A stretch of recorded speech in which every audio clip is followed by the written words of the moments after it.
ஆபத்து காலத்தில் வெட்கமடைவதில்லை நான். பஞ்ச காலத்திலும் என்னை திருப்தியாக்குவி. கர்த்தரே தாங்குகிறீர், என் பாதையிலே நோக்கமாய் உள்ளீர்.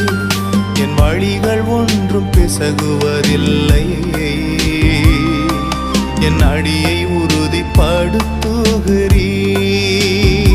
என்னை கர்த்தரே தாங்குகிறீர், என் பாதையிலே நோக்கமாய் உள்ளீர். என் வழிகள் ஒன்றும் பிசகுவதில்லை.